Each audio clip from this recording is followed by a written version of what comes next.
High everyone, welcome to my channel Mampi Rannabati. আমার চ্যানেলে আমার সকল বন্ধুদের ওয়ার্ম ওয়েলকাম। এখানে আমি নিয়েছি গলদা চিংড়ি 6 পিস মতো। এরপরে ভালো করে এটাকে ধুয়ে নিতে হবে। অবশ্যই ভেতরে সুতোটা বার করে নেবেন, কিন্তু খোলাটা আমি ছাড়াবো না। খোলাটা না ছাড়িয়েই করব, তাহলে আরও বেশি সুস্বাদু হবে। এরপরে যেরকম নুন হলুদ দেয়, নুন হলুদ দিয়ে মাছগুলোকে ভালো করে মাখিয়ে নেব। অবশ্যই শেষ অবধি দেখতে থাকবেন। খুব সুন্দরভাবে কিন্তু এই রেসিপিটা আমি আপনাদের করে দেখিয়েছি, খুব চটজলদি করতে পারবেন। এরপরে একটা লম্বা স্টিক নিয়েছি। এটা কিন্তু ব্যাম্বু স্টিক বলতে পারেন, যে কোনো দোকানে গিয়ে বলবেন এরকম ব্যাম্বু স্টিক যেগুলো কাবাবের কাঠি হয় সেগুলো দিয়ে দেবে ওরা। একদম টপ টু বটম, নিচ থেকে ওপর অবধি সোজাভাবে গেঁথে দেব। এটা যেহেতু আমি গেঁথে দিচ্ছি, তাই জন্য মাছটা ভাজার সময় দেখবেন এটা কিন্তু কুকড়ে যাবে না, একদম স্ট্রেট থাকবে। আপনারা জাস্ট এই কাঠিটা বের করে খেতে পারবেন। এক এক করে আমি সব কটার মধ্যেই এভাবে স্টিকটা ভরে দিচ্ছি।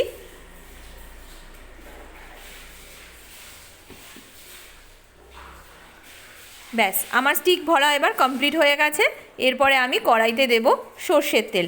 সর্ষের তেলটা একটু বেশি করে দিচ্ছি, কারণ মাছটা কিন্তু ভেতরে কাঁচা থাকলে হবে না। সর্ষের তেলটা গরম হওয়ার সঙ্গে সঙ্গেই মাছটা এফোর থেকে এক পিঠ আর এক পিঠ খুব সুন্দর করে লাল করে ভেজে নেবেন। কারণ চিংড়ি মাছের অনেক সমস্যা থাকে, বা অনেকে চিংড়ি মাছে অ্যালার্জি থাকে, যে কোনো ধরনের প্রবলেম থাকে, অনেকে খেতে পারেন না।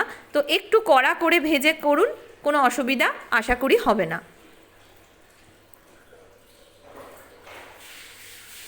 এইভাবে এক এক করে আমি তুলে নেব। লাল লাল করে ভেজে নিয়েছি।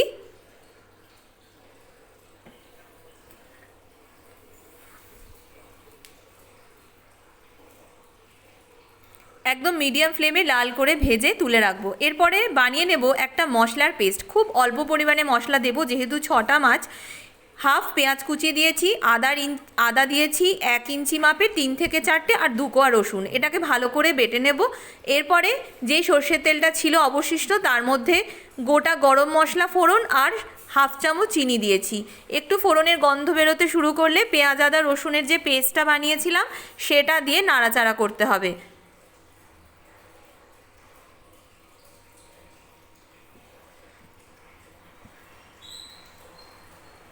এরপরে দিয়ে দিয়েছি হলুদ গুঁড়ো হাফ চামচ। তারপরে এখানে আমি দিয়েছি 2 চামচ মতো সাদা সর্ষে বাটা, তার সাথে 2টো লাল লঙ্কা, মানে শুকনো লঙ্কা যেটা বলি, সেটাকে ভালো করে বেটে নিয়েছি নুন দিয়ে। কালো সর্ষে নয়, কিন্তু অবশ্যই সাদা সর্ষেই দিতে হবে।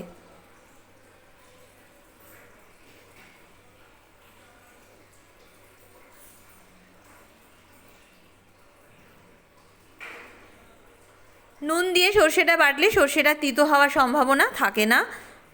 এরপরে যে মিক্সার গ্রাইন্ডারে আমি মশলাটা করে নিয়েছিলাম, তার মধ্যে সামান্য পরিমাণে জল দিয়ে নিলাম। অনেক সময় ভেতরে কিছুটা মশলা থাকে, তো সেটা যাতে অপচয় না হয় সেটাও দিয়ে দিয়েছি। এরপরে ভালো করে আমাদের নাড়াচাড়া করতে হবে।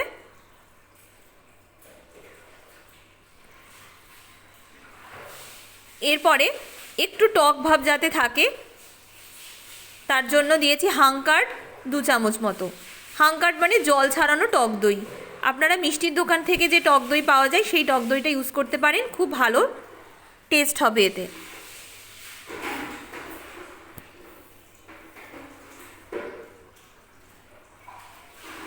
এরপরে যেটা না দিলে এই মালাইকারির স্বাদটা কিন্তু আপনারা পাবেন না।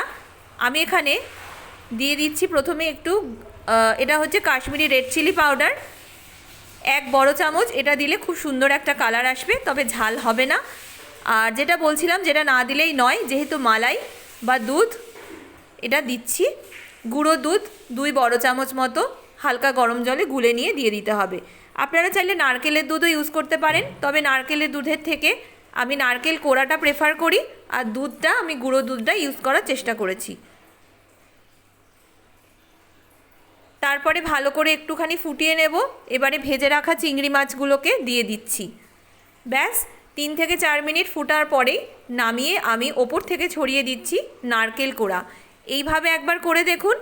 আবার খেতে চাইবেন এবং বাড়ির সবার আবদারও হবে এইটা বারবার করে খাওয়ানোর জন্য। আশা করি আজকের রেসিপিটা আপনাদের ভালো লেগেছে। ভালো লাগলে আমার চ্যানেলটা সাবস্ক্রাইব করতে ভুলবেন না।